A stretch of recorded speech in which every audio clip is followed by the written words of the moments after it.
You're listening to the MSPoweruser Podcast, which is the podcast for the Microsoft enthusiast and power user. We discuss the latest news from MSPoweruser.com about Microsoft, Windows, Xbox, Surface, and all kinds of fun stuff like that. My name is Vernon E. Smith, and I'm joined as usual by Andy Bennett. Andy, how you doing, man? I'm doing pretty good. I should say, we're recording this a day late. Listeners, I apologize. We have not been able to get this out at the day that we were expecting to. We did have some minor technical difficulties. Well, they were quite major, but they were actually quite expected based on the length that we've gone without these issues. And finally, it was due. We were due for a little goof up. We had it. We couldn't record again right away. We're back recording now a day later. I hope you enjoy this episode. I'm excited, Andy. I'm excited for the second time to talk about what Microsoft released on Wednesday, October 26th? 26th, yes. Yeah. And just a little spoilers. I think I'm going to have to find a way to make a dial pun into the episode name. Okay. Because that's one of the things they showed off, and I think I'll let Vernon handle the order and how we're going to address this tonight. Yeah, we'll try. We'll see. Yeah, we're gonna. I don't know what we're gonna talk about first. First of all, I should say, Andy and I are going to talk about what my experience over at the event in New York City. Andy has a lot of insight on this as well. But go to the site MSPoweruser.com because we have so much great content there. Mahidi and Sarur and Pradeep and Michael and everybody have done an awesome job putting all kinds of great content up there, and Andy. And it's worth checking out. There's going to be so much more information there than we're necessarily even going to cover here. We're just kind of going to talk about we'll cover as much as we can. But check out the site. Lots of good pictures, video, commentary, all kinds of stuff we're not going to talk about on the show. But we're talking about, like I said, the Windows 10 event, which happened last Wednesday. This Wednesday, recently. Microsoft was calling it their hashtag Microsoft event. And I actually talked to one of the PR folks. They talked about why. No, it was Frank Shaw. We were talking to Frank X Shaw, head of PR. And we mentioned how it was called. We didn't know what they didn't really know what they were going to call it, or there was some, confusion on that. And basically they said, yeah, we're just going to go with Microsoft event because it's covering a lot of things. Obviously it's covering Windows 10, which they did cover a lot of that, which is awesome. Definitely Surface stuff. That was great. And, just a lot of different things. As updates for Windows 10 going to be cool. Paint, creators, all these different things. So they just went with the hashtag Microsoft event. Initially, we were expecting to call this the Surface devices event, and Microsoft wanted to enforce that it was that it was Windows 10. We talked about VR, talked about all kinds of stuff. So VR and HoloLens and things like that, 3D, whatever. Personally, I would have named it the Microsoft Hullabalooza or something along the lines of that. But this is why I don't have a job at Microsoft. Hollopalooza? Yeah, something like that. Hollopalooza Fest 2016.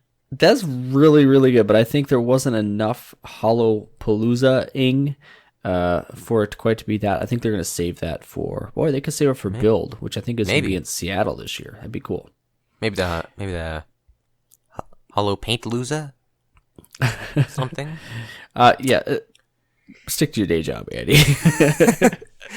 That's right. I guess I have to. So I got into New York late Tuesday night and was able to barely prepare, but went Wednesday morning, met up with a few other people from Twitter that are Microsoft enthusiasts. We met for breakfast and we went over, stood in line about an hour and a half before the event started. So stood in line outside the what is it called now? Spring Studios is where the Tribeca Film Festival is held, or part of that. And so we stood outside, hanging out with other journalists and things. Most of these people I don't know. Most of them, even less of them, know me. But hanging out with some people that I knew, a few of them. And there was free food outside, free coffee, but it was like cold. For New Yorkers, it was pretty cold, apparently, like 50 degrees. To me, it was fine.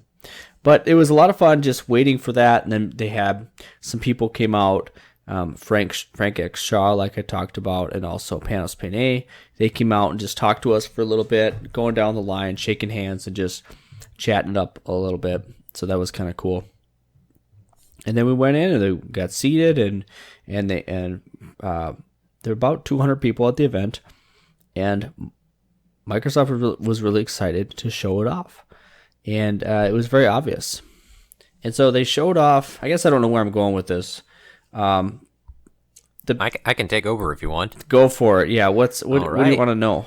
Sure. So one of the first things they announced at the event Wednesday was that the next update to Windows 10, which so far we know as Redstone 2, is going to be called the Windows 10 Creators Update. Well, this update does have a lot of stuff in it. A lot of it, its main focus is creators, and we saw some of this in even Redstone 1 with stuff like the inking functionality starting to get a lot more of a focus. But they are currently focusing on people who are using their PCs to create and to design, with a lot of the focus being on visual designers, comic book artists, artists in general, people who do graphic design, and a lot of these people use a pen, like to say the Surface Pen. And so there's some more stuff coming to inking, or actually, I don't believe any features were announced that were specific to inking, but you're going to be using inking with a lot of the stuff that they announced today, like the Surface Dial and the Surface Studio, as well as even with Paint 3D, which is a thing. And there was a lot of time dedicated to talking about Paint 3D, and it is not exactly the Paint we know. The Paint we know is a low-tier graphics editor. It is not able to stand on its own 2 feet against, say, Photoshop, of course. It's incredibly basic and hardly gets the job done. And so you'd think that a new generation of Paint would kind of be, well, image editor light. That's what a lot of people view traditional Paint as. Well, this is where things get different. Paint 3D is focusing on, as the name implies, 3D. There's a lot of stuff as they're starting to lay the groundwork even more for Windows holographic and its stuff. As it is, you have the ability to create and edit 3-dimensional models. You're able to draw on them. You're able to position them in images alongside 2D content. And there's a lot of potential for it. Vernon, are you there to talk about it? Yeah. So this was very interesting. It is the Paint app itself. It's a UWP now. It's been completely redone. But like you said, it's kind of imaging light. And that's okay because it's a free app and it's just part of Windows. And we understand that. But the 3D aspect of it... I'm sorry. I guess I didn't get my point across too well because the old Paint was imaging light. This is imaging light, I guess, but it also has this focus on 3D and 3D modeling. Yeah, when we think about like real Photoshop stuff, we really don't think about Paint, even necessarily the new one. But it's going a different direction than that. It is going 3D, obviously. And so doing different things with that, which the actual use case scenario is still a little bit cloudy in my mind. But you can imagine just creating a little 3D, like an e-card or something that you could send to someone and they can manipulate that and they can see that. You could, I guess, technically create little animated GIFs that can move around and work in a 3D manner. And, well, you can definitely print them, for one. That is very cool. Not only with your own 3D printer, which of course everyone has one of those, but you can contract it out. You can like send it to someone who will print this for you, and then they'll ship it back to you, which is very cool. That's something built right into Paint, which is fantastic. Yeah, that's definitely really cool. So that was very cool. It really wasn't that cool to me, maybe because I'm a little bit older. I can see my children really loving this. My 4-year-old, maybe when he gets to be like 6 or something, I can see him really doodling around with this, with the Surface and the pen, and just like playing around with this. And my teenage daughter, if she got driven to do something like this, she would definitely tear into it and just do a fantastic job with it. So you're creating these things. There's two things. You're using Paint, but you can also do this on the web itself, and that's I'm drawing a blank on the name now. The Remix. It's an odd name, so it's Remix 3D. You have it there, yeah. Remix 3D. Which I got it confused with another product called Remix. As I'm looking at it, it's like, oh, wait a sec, I know about other products using names like this, and then and then it just threw me for a loop at first. Was like, wait, who's Microsoft going to buy out this time? Mm-hmm. Then realized, no, something completely different. So that's why I remember it. Yeah. Well, this is available for Windows Insiders at this point. And they're worth noting that it's only for Windows Insiders in countries where the predominant language is English right now. All right, fair and enough. Presumably it's going to be rolled out to more countries as time goes on. But if you're India, if you're in India, if you are India, the country, that would be impressive. But if you're Indian or Russian, for example, you're not going to be able to access it.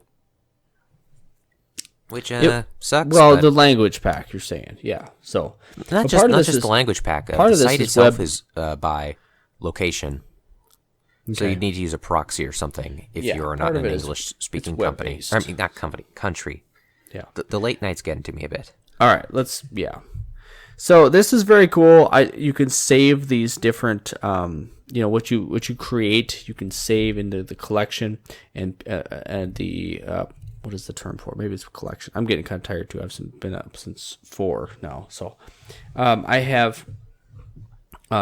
spent a lot of time watching this and learning about it, but it still didn't. It's just not really my thing. I'm not trying to poo-poo it at all. I'm just saying it appeals to a certain type of person, and this is definitely early days on this. It's only going to get better. There's really not a competing product out there by any of the major companies that I'm aware of. Little startups and stuff, I'm sure that they have things like this, but to have this built right into Windows is huge. And they really focused on the younger generations, how, getting this to children, for example, in elementary schools and letting them create in a three-dimensional manner is really the way to do it, because this new whole paradigm shift is, obviously, by definition, it becomes it's much easier for a younger person to do this when their mind is more fresh and flexible and stuff than someone who's used to their keyboard and mouse and what have you. One thing I do wonder about this is if it will replace the 3D Builder app that's currently built into Windows 10. Or rather, pre-installed, I should say. I don't believe... Yeah, it's just pre-installed. You can install it. It's not a system app or anything like that. And you can currently download Paint 3D in the Windows Store. And additionally, since it is a UWP app, a version for Windows 10 Mobile is currently in alpha, not available to download yet, but it is coming in the future. So speaking of 3D on Windows 10 Mobile, they did a really cool demo with the HP Elite X3, in which they walked around a sandcastle that had been built, three-dimensional, real-life sandcastle. And really in just probably, 5-7 seconds or something, moving around the entire thing, it captured that rather well with whichever app they're using on the Elite X3. And maybe there was some extra hardware, and I don't know if that was a stock X3 or not, whatever, they didn't specify. But they showed that how possible this is. They take that image by just a little bit of time, and via cloud computing, you can't imagine that the device itself did all of that. It created this 3D image, and they eventually used that again by using the HoloLens to demo it. They had they showed it in comparison, next to each other, whatever. That was pretty cool. Yeah, HoloLens was teased quite a bit at the beginning of this, before the show. There's nothing really new for HoloLens that really stuck out, but they used it in a way. Everyone likes HoloLens, and they used it in a way that helped people kind of understand what else they were showing off, if that kind of makes sense. What is especially cool is that they tied HoloLens into going from HoloLens's AR to VR that is built into Windows, and is a special type of Windows holographic. And it was mentioned in the past that the Windows holographic shell was coming to regular Windows PCs. I'm assuming it's going to be used with what they showed off there. There's VR headsets, which are starting at $300, so because they want to have far more affordable headsets out there on the market. And I believe these... $299, Andy, under $300. Yeah, it's a world of difference. A starting point of under $300, and that is substantial. That's pretty significant. But of course, yeah. You're right. And if I remember correctly, this is a model made by HP in partnership with Microsoft, and there were multiple OEMs that they announced. I don't remember who they were. Yeah, I've got pictures of it, but I think it's a thing. Yeah, I think it was Asus, or actually, I believe you said Asus. I guess I need to. Not Asus now, is how I pronounce it. I believe that's correct. Yeah, but I'm not sure which version it is, but either way, I remember correctly, they were also mentioned as one of the potential OEMs for these VR headsets, and they're a very sleek design, somewhat similar to the HoloLens, but of course there are some tweaks since it is more traditional VR and not AR. The difference here being that augmented reality, like HoloLens, draws on top of over the existing world, whereas VR is attempting to make a completely virtual one. Mm-hmm. Yeah. It was cool to see what they showed off, but another more cool stuff that they showed off with Windows in general was stuff for the Creators Update, which not all of it was creator stuff.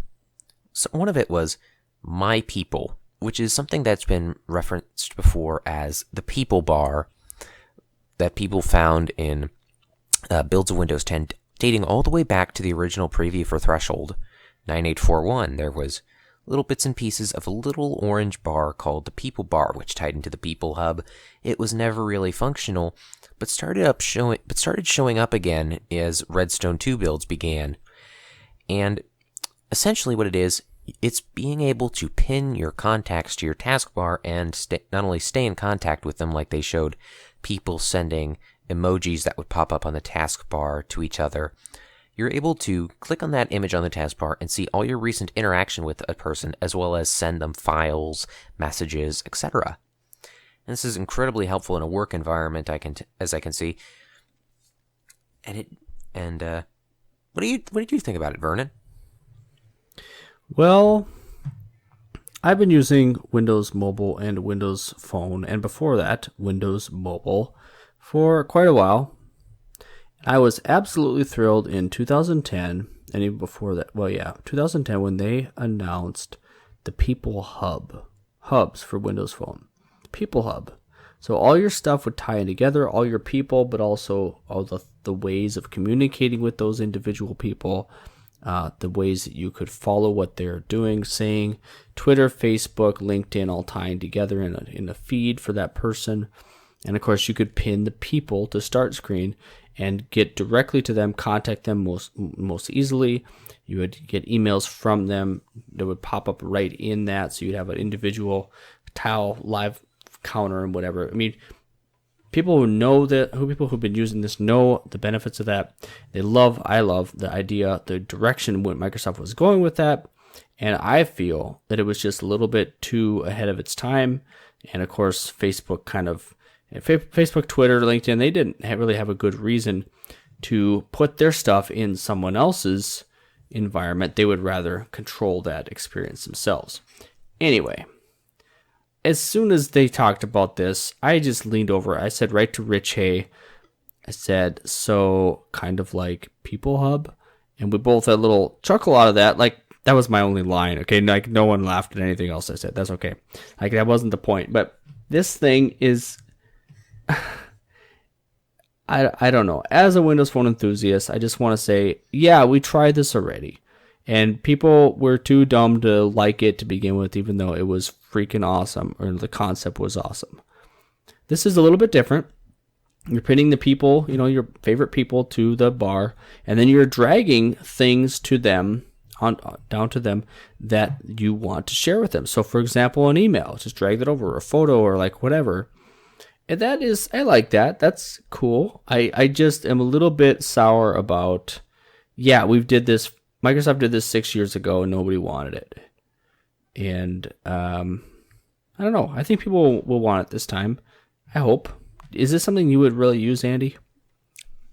Well, I am not sure if I would use it in my current setup, but if I was constantly contacting other people through Office products and in a work environment, say Office 365 was being used in a business environment, I was there, we were constantly making use of its features, I would use that quite a bit.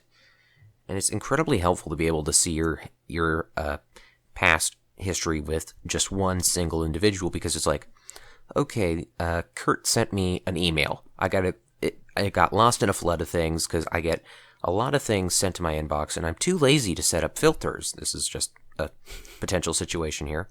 Filters for the win, by the way. Yeah, definitely. But so, because I'm a lazy bum who doesn't set up filters, I need to go find Kurt's email. I should clarify. In Office, they're called rules.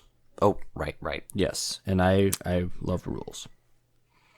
But so, anyways, sorry. Gotta go find Kurt's I'm email. horrible. So, since I am dealing with an incredibly cluttered inbox, and I'm also too lazy to know where the search bar is, or I just find it more convenient to not even open Outlook at all. Control E.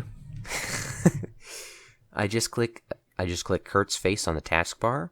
I open up the email from there, or a file he shared with me from there. I wouldn't even have to go to the email, and I could see all the files that he sent me right in there.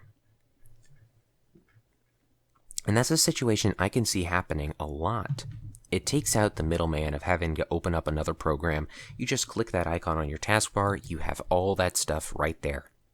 And that stream of information that you want to find. I'm not going to act like this is some gigantic feature for the consumer, but for the people who this is actually aimed at, it's superb, which sums up a lot of the stuff shown off at this event, really. That was kind of supposed to be a smooth transition into the Surface Studio stuff. Well, the biggest thing that we saw was the Surface Studio. We were expecting for several weeks to see at least one, or at least two, if not three, all-in-one devices. All-in-one in air quotes, because this thing, we expected it not to just be some standard all-in-one. We knew Microsoft would do something with it, and they built that part up. They talked about how it was, industry-leading and really defining, creating a new space, a new product line or segment. And they did. They really did with this thing. Spoiler alert, it's awesome. But they talked about how they wanted it to, how Panos wanted it to feel. He wanted to understand, really convey the feeling of this thing, and how people like creators or creatives really dig in, especially if they are drawing or like manipulating something. Like imagine a big ball of clay and you're like working it with your hands and just getting in there and getting dirty and turning this thing, laboring to turn this thing into a masterpiece. Think of that as far as on the pen. As you're getting up close to this device and you're working into it. He talked about the display. It's a 28-inch display. Awesome 4.5K resolution or whatever it ends up being in there.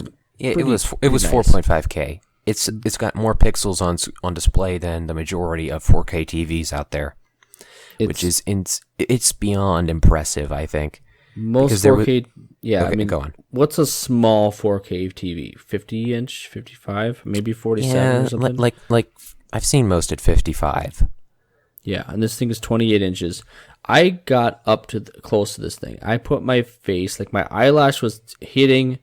I don't think I can focus that closely. It must not have been, but like My eyelash was touching this display, and I couldn't see the pixel. I'm like, holy cow, maybe I got poor eyes, but wow, mind blown. And of course, from afar, it looks very good too, obviously. And there's actually two different viewing or display types you can kind of toggle between. Obviously, it's very high resolution, and you can, it's beautiful that way. But you can also kind of switch it back to peasant mode. And I don't mean it that way, but it's not just resolution that changes. I don't think it changes the resolution at all for it. Sorry, rather, I didn't mean it that way, I guess. But the color profile or something. There's two different color modes. There is, I believe it's called. The name's eluding me right now, but it uses a special color mode that shows true colors of things. The whole focus of this display is to show something that is true to life. Like, for example, there was a bit where Panos Panay showed a file up in Office, and he had a printed out version of that file. He held it up to the screen, and they looked identical. They were the same size, and it was incredibly cool to see. Well, then let's say you're a web designer, because this is a device for designers in general. You think that your colors look right, but you don't have another device on hand because you just spent $3,000 on a Surface Studio. So all kinds of spoilers in this. Yeah. Yes. So you had to sell half the items in your house, and you don't have a device to test your website on. Well, the Surface Studio has a mode where you can switch into a more traditional color display, and it's built right into Windows 10. You just open up in the Action Center, go into Quick Actions, and there is an action you just click, and all of a sudden your display is a much lamer, more traditional way of displaying colors, so you can see what your customers are going to see as well. That's a good thing for people that really care about that kind of thing. I'm not... Me. Yeah. So it was pretty amazing that way. Obviously, it tilts down. That was really cool. You could really dig in and work on this thing. The cool thing is that it's got what they call a zero gravity hinge, meaning that you can put it in any position. It'll stay there. It's not just going to flop over. And this zero gravity is that you're able to flatten it down so that it's almost exactly as flat as a desk. There is always going to be a slight angle, but you go from a desktop-y mode to a desk mode. And it's kind of funny because this is almost exactly the same a similar form factor to the original Surface, which was a table. Mm-hmm. Yeah. And this is an all-in-one desktop that can become an actual desktop. Yeah. It is. It was interesting how they so much potential. Yeah. It was really cool to see the internals of it. They had a few different demos where they had like all the pieces out, and you could just see those individually. But also, this kind of a clear, a side cutaway showing all the internals there, and that was fantastic. I got a decent video of that. Make sure you check that out on the site. It's there somewhere. It's pretty cool. It's very interesting. Not only did it have the device itself, which has the CPU part of it, I'll just call it CPU in general, at the base, and it sits on 4 small legs. So some devices are very flat and have a broad surface and it's kind of sticky. This has just 4 points of contact, so you can actually move this thing. It's very stable, but you can move this thing. You can swivel it very easily, and that was something Panos noted on stage, and it is very true. The thing is heavy. There's a lot to it, but it swivels very easily. So, and then of course the display, which is super thin, just incredible. Wow. Just wow. And then the arms, Panos talked about how the arms just like fade to background, and obviously Panos really puts emotion into everything. So, oh yeah, Panos, the way I describe it is Panos Panay is a guy who looks like Tony Stark, but presents products even better than him. This guy is one of the best presenters I have ever seen. And he cares a lot about the products he works on. He isn't some guy who just goes, oh, okay, we did this, we designed it, it's done, it's another PC. He's someone who cares about innovation in the industry and is really proud of what he's accomplished. He and his team, rather, have accomplished. I think my biggest fear is that my children and Panos Panay's children may go to the same kindergarten class. and we're asked to come in and read to the kids. And I try to read in my best podcasting enthusiastic voice or like whatever. And then Panos comes in and just blows people away, and everyone's affixed on him because of the extreme passion he just infuses into everything. It's so incredible. It's just so cool. It kind of brings a smile to your face. And I even tweeted out, I said, I'm hanging on every word he's saying, because like it was very, very cool. Okay, now you've made me want to hear Panos Panay read Thomas the Tank Engine. Rich Woods, who was sitting next to me, said, how did he say it? No, that was about Satya Nadella. Maybe I'll talk about that later, but probably won't. Okay, whatever. Anyway, this device is awesome. Okay, not only did we get the Surface Studio itself, we got refresh on the minimalistic designer keyboard, which is good, Bluetooth, and then we also got the minimalistic designer mouse, which Andy, you've used both of these. What do you think of them? I haven't used the keyboard, although I have used the mouse, and I love it to death. It's a design that's quick, portable, feels nice, looks nice, even if I'm not a fan of it in white. Because, the refresh is white, the old quote-unquote design is black. Excuse me. And it's just nice. It's very, very nice, and I've said that a couple times, but there's a lot of people who don't like it for whatever reason, and I'm not quite sure why. There's people who find it uncomfortable, I guess, but it isn't really ergonomic or form-fitting. It's just a nice little flat mouse that you can carry around wherever you go. Mm-hmm. Yeah, that's right. It is a little bit light for me. It doesn't have like a Windows key on there or a back button. It isn't very ergonomic at all, really, and so I don't want to knock it too badly, but it's just not my thing. It's not white; it's more silver, I would say, and the same thing with the keyboard. And it's fine. There's nothing wrong with it. It fits the design of this thing, and it is Bluetooth, like I said. And one thing that I thought was very cool, I was talking with Chris, who would not tell me his last name, but he was a PM on the Surface Studio. Incredibly knowledgeable guy. You could tell he knew so much about this thing. Of course, he helped build it and was very, very proud of it.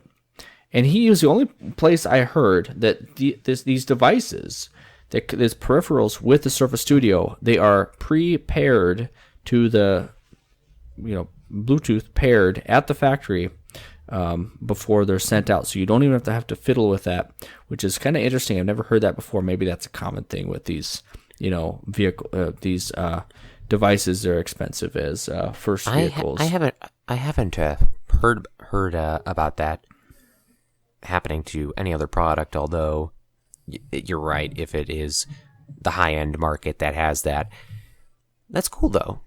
Yeah. So obviously, via Bluetooth, it is, I guess I didn't talk about the bottom piece itself much. It has, now I forget if it's 2 or 3 cooling fans in there. It dissipates it out all over 3 sides, not the 4th, meaning towards the human. We don't want to do that.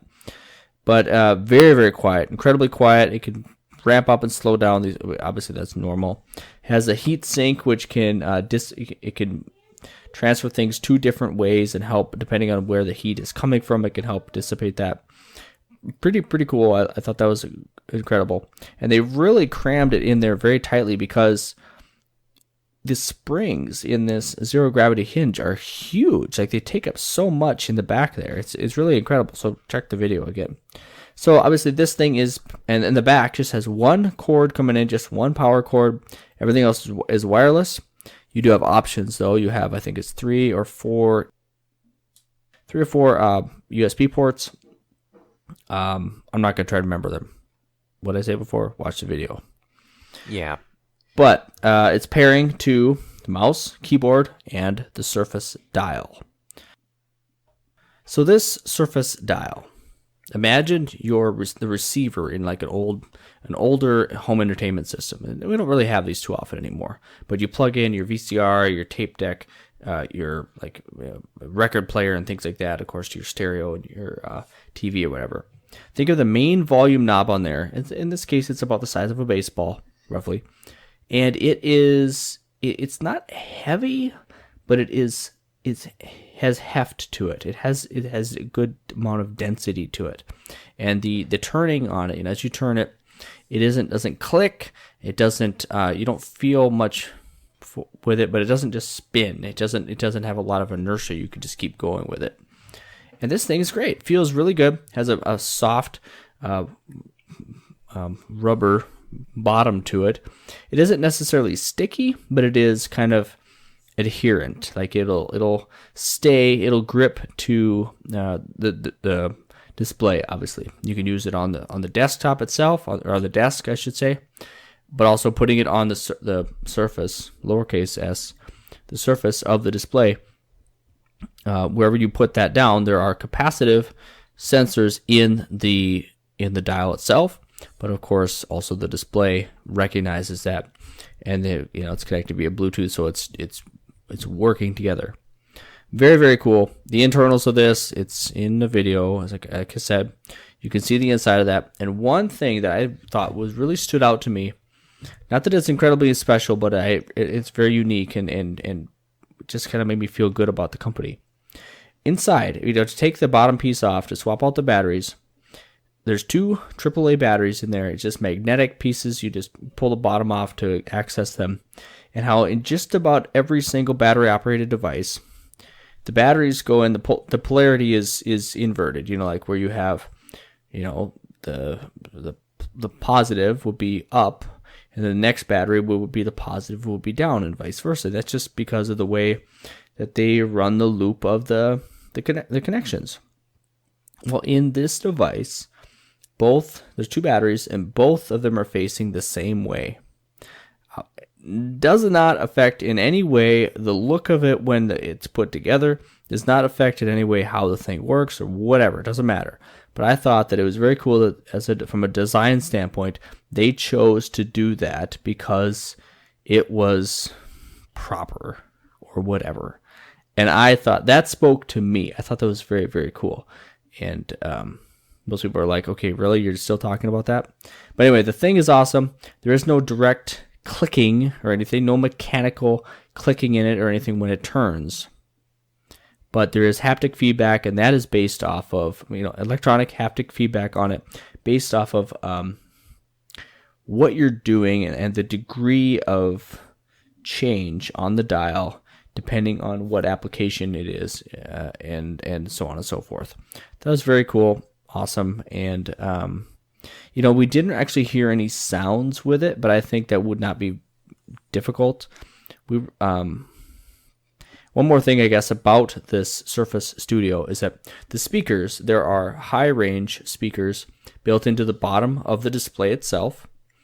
There are mid-range. There is a mid-range speaker built into the bottom piece, the CPU, I'll call it, the base, and there is no low-range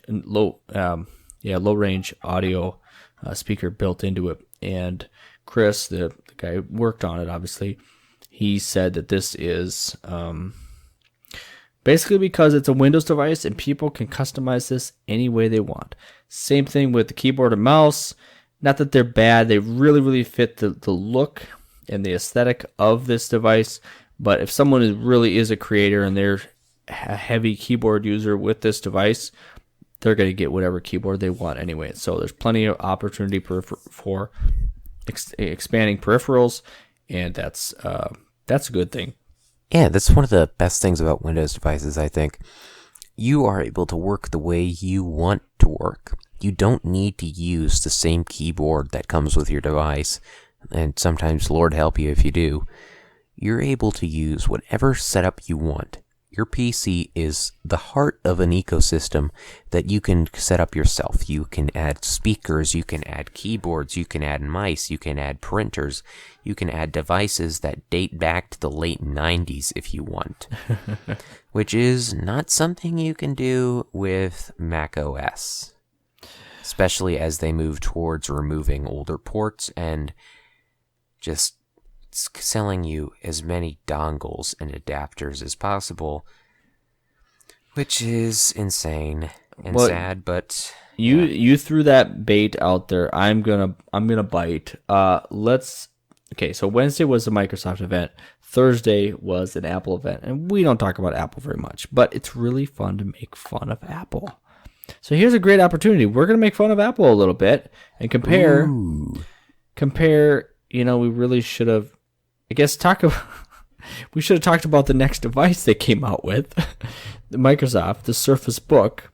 Well, it's already existing, but they had an upscale version of this thing. It is basically the, let me pull it up here. It's called the Surface Book i7, mostly because the fact it now has an i7 processor. It is higher power, and did they mention better battery life with it too? Yeah, absolutely. Okay. Yeah. It has 30% more battery, or additional. The battery is 30% larger. It also has what am I saying here? Like, it is trying to explain this better. More editing options here. Wow. Okay, so there's more to it. There's better cooling and better, internal stuff like that. The base of it, like near the bottom of it, closest to you, is thicker.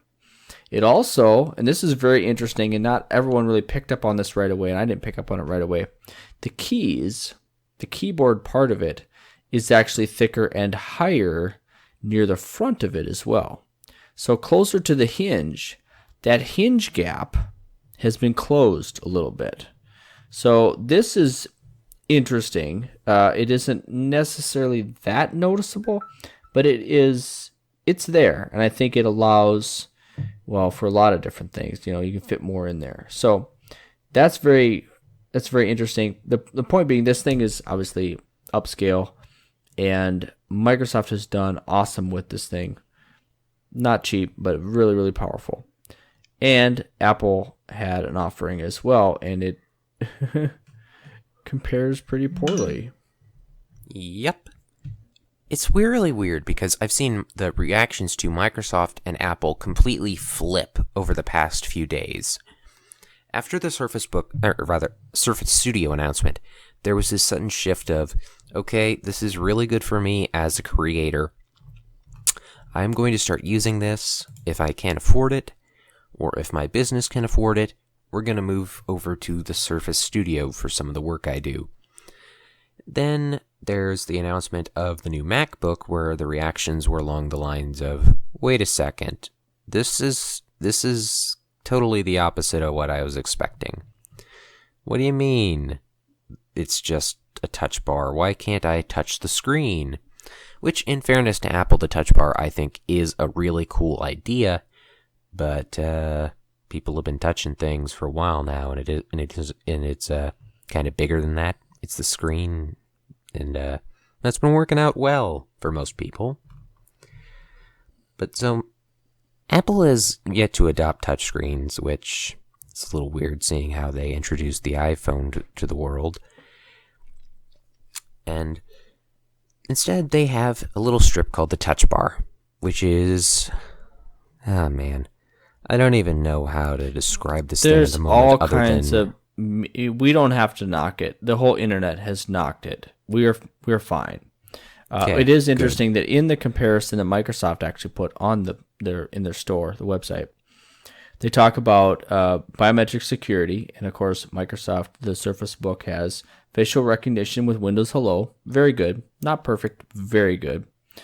And for biometric security, they showed the MacBook Pro has, on the 13-inch at least, has the Touch ID built into the touch bar. Okay, that's sort of comparable when it comes to biometric security. But again, Microsoft actually came out with it a day before Apple did anyway. Windows Hello has been out a year or more before. And so the new Surface Book actually came out a day before this new quote-unquote feature of the Touch ID, of the Touch Bar on MacBook Pro. Yeah, they beat them again. And they didn't. Apple did not even update the Mac Pro at all.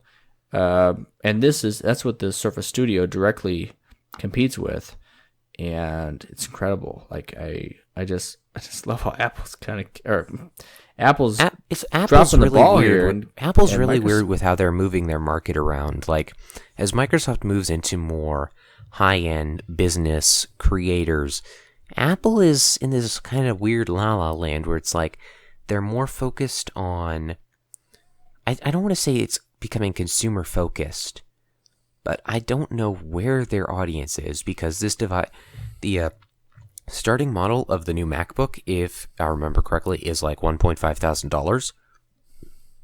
And it's $1,500 for weaker hardware than you could get for the price, which, again, that is kind of Apple's thing, but it doesn't really seem to have much that attracts the creative types that Microsoft is currently going after, at least as far as I can see.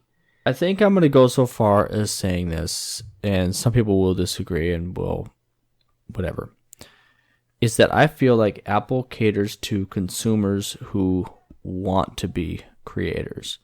Not saying that they can't create with this, but I think someone who's truly is powerful and is doing a great job with just producing a good product, whatever it is, a movie, a comic book or music, like whatever, the product, what they're producing is going to sell itself.